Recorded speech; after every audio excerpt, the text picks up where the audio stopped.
to be purchasing your pot, I'm telling you, you're going to love the pot no matter what. It doesn't really matter. So I think that there's all different kinds of ways to market, but I think it's going to take a long time, and it's going to take all of us getting involved to say something, even the men.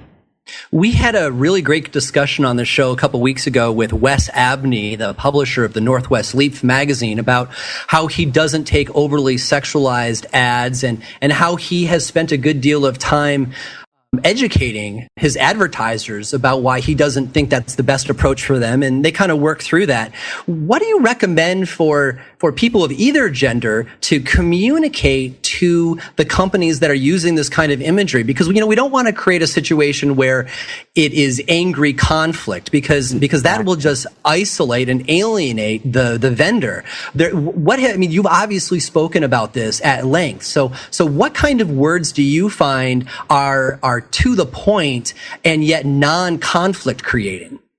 I think a soft approach is really all you need. I really just don't think that men understand that if you look me in the eye, and I look at you and I say, I'm offended by this, can you help me with it? He's either going to say yes or no. Either no, I'm not going to listen to you, or I'll take it under consideration.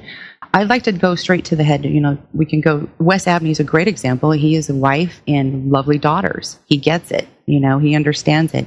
And there's a lot of millennials that are, that maybe don't have the wife and the girlfriend and the experience to know that, or the education, that it's not going to happen. It's not going to work. And we're not going to let it. We just have to be able to stop, slow it, and then eventually eradicate it. That's a really good point about the generational difference between, my generation, with me being 44, and the millennials who are, 15 years or more younger. They're so used to more violence, more whiz-bang, more fast-cut videos. Just everything is more intense, and they become more desensitized to it. And so I think that it's a different message to communicate with people of my generation than it is to a younger generation. But I also think that even though they are possibly more desensitized to it, they also don't seem to be as responsive to that kind of marketing. It's almost like, sexuality's been played out. What else do you have? Exactly. I totally agree. I was just going to say, I give the millennials a lot of credit. I mean, I think that with the new generation coming up, they're not all just lazy stoners. Not everybody who smokes weed is worthless. It's like, come on, you guys, we've got to be smart about and what we put out there in the industry. It's just a matter of time and education. So I know the Women's Alliance has got a lot of members and growing. What are some of the other topics that the group is very activated on, other than the sexualization of advertising? Because I know you've got a whole agenda of really interesting things. What are some of the others? Oh my gosh. So we do a lot of wonderful work with, say, for instance, the Pink Jean Foundation. We did a fundraiser for Tara Martin's Pink Jean Foundation, which is raising awareness in breast cancer in young women. We did raffles and fundraisers. But what I'm really super excited about is our event coming up on September 24th, where we have taken a proactive stance against the cities and counties that are resisting the cannabis industry. So we've got 5 women in politics, including Senator Jeannie Cole Wells, who is now running for Seattle City Council, and 4 other incredible women. We're going to help fundraise for them so they can get into office and start helping us change the moratoriums and the blocks that are on the industry. So it's going to be a semi-formal event, with probably 100 women, with an incredible chef-inspired dinner, raffles, prizes, and fundraising. It's historical. We've never had a group of women come together at this beautiful Sorrento hotel and actually encourage these women in politics to start making changes so this industry can continue to thrive. That brings up a really interesting point, too, because the agenda of the Alliance doesn't necessarily have to be issues that affect mostly or solely women. I mean, the event that you just talked about, could have had that same event with both guys and gals and raise money and increase the awareness of the moratoriums. However, like you were saying before the break, when women are together, they communicate using a different set of languages and nods, and it's just different organically. And so I think that creates an opportunity for people who would normally be either shouted over or disenfranchised to participate in a way that like brings more of a swelling to the movement in corollary to the rest of the movement, not necessarily separately from the movement. Oh, it's so true. When we had our first Oregon meetup with all the women, we had a lunch and the business women came out. And as you know, Oregon is just getting off the ground. But man, the women down there are really, really hustling. They're getting their names up there. They're getting their brands out there. They're coming together. And I just couldn't be happier. Women all over the United States are starting to get together. But when they get together and talk about business and how they're going to make money, and they start talking about their dreams and their hopes and know that the sky is unlimited, you walk away feeling validated, empowered, and that's ultimately what we want. We want women to feel strong in their space and to, work hard. They do. I'm telling you, these women in the industry are busting their butts, and it's really starting to show off. And I think if we can just give them the support that they need, there's no stopping it. And when you're giving them that kind of support, you're pretty much minting entrepreneurs. You are saying you can do this. You've got a posse behind you. So what's your great idea? And let's get into it. We're going to take another short break and be right back. You are listening to the Ganjapreneur.com podcast. After a short message from the sponsors who made this show possible, Ganjapreneur will return. MJWellness.com, the largest medical marijuana community in the world. Connect with thousands of patients, doctors, industry leaders, and businesses through shared personal experiences along our worldwide network. Discover new therapies and benefits with content tailored to you. Come grow your network on MJWellness.com. You're not alone. Your wellness matters. Learn, live, and thrive. Check out MJWellness.com today. Hi, I'm Montel Williams. Most of you know me as a talk show host, but I'm also an author, actor, single father of 4, avid snowboarder, and I'm also a medical marijuana patient. Living with multiple sclerosis, I'm in pain every day. Medical marijuana is my last resort, and it helps me when all other drugs have failed. If you'd like more information about medical marijuana, you can contact the Marijuana Policy Project at mpp.org or call 1-877-JOIN-MPP. We're back to help Ganjapreneurs grow. You're listening to Ganjapreneur, only on CannabisRadio.com. Welcome back. You are listening to the Ganjapreneur.com podcast. I am your host, Shango Los. And our guest this week is Morgan Christine of the MJBA Women's Alliance. So before the break, we were talking about the power of bringing women together to create new entrepreneurs and have them feel supported. And I think that's one of the key aspects of the Women's Alliance is causing this swelling and moving forward and increasing of women in the cannabis industry ranks.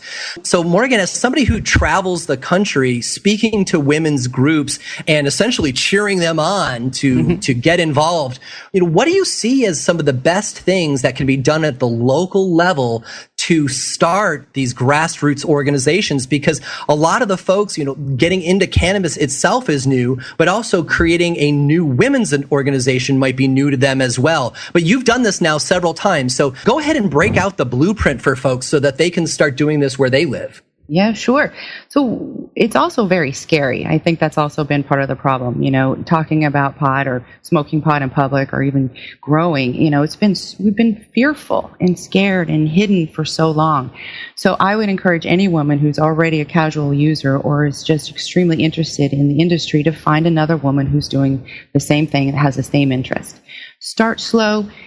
Get together 5 to 10 women on a Thursday night and talk about what's going on. Talk about the news. What have you heard? What's happening in your city? Is it medical? Is it recreational? And then start getting active.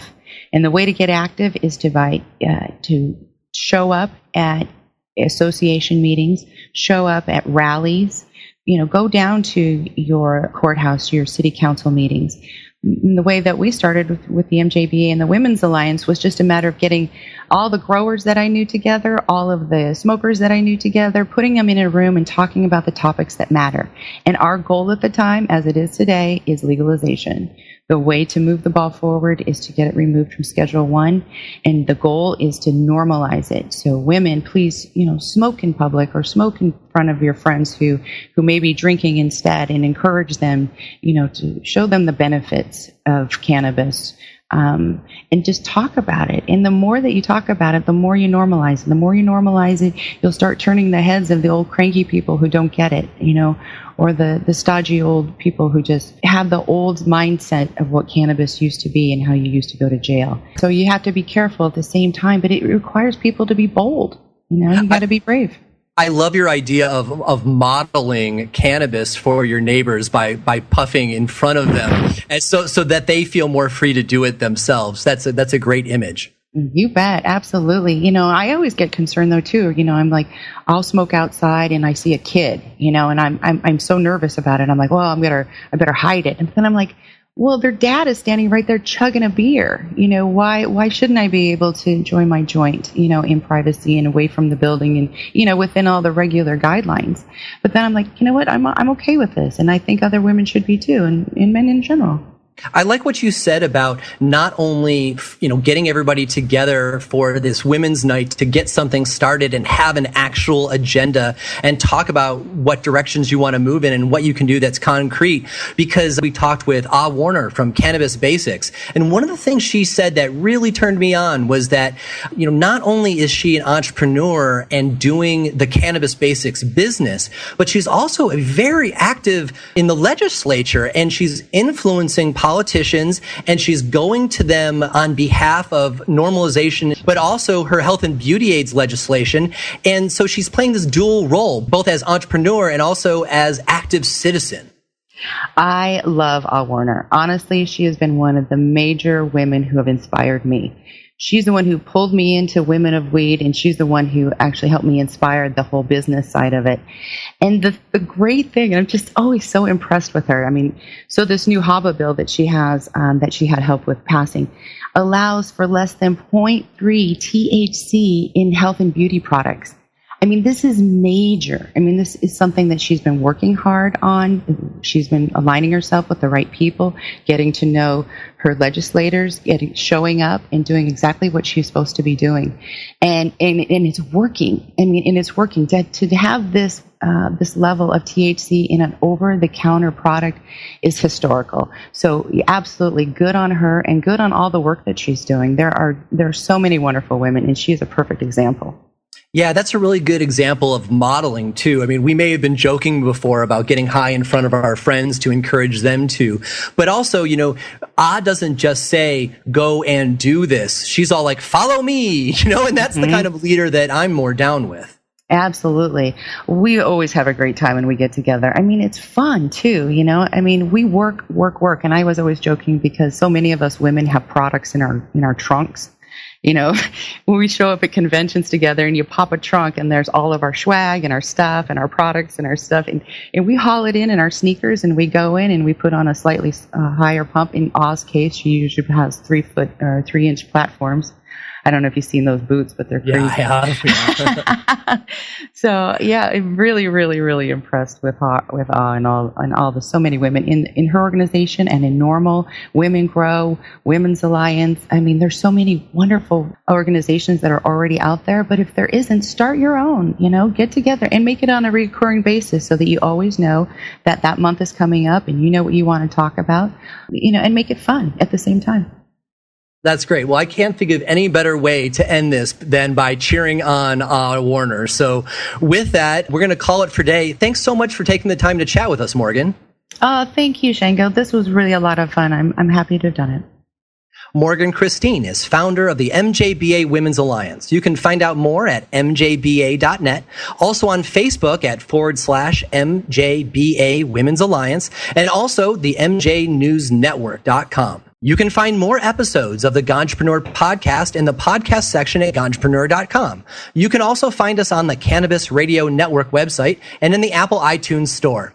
On the Ganjapreneur.com website, you will find the latest cannabis news, product reviews, and cannabis jobs updated daily, along with transcriptions of this podcast. You can also download the Ganjapreneur.com app in iTunes and Google Play. We're also thrilled to announce this week that you can now find the show on the iHeartRadio Network app, bringing the Ganjapreneur podcast to 60 million mobile devices. Thanks to Brasco for producing our show. I'm your host, Shango Los. The opinions expressed on this Cannabis Radio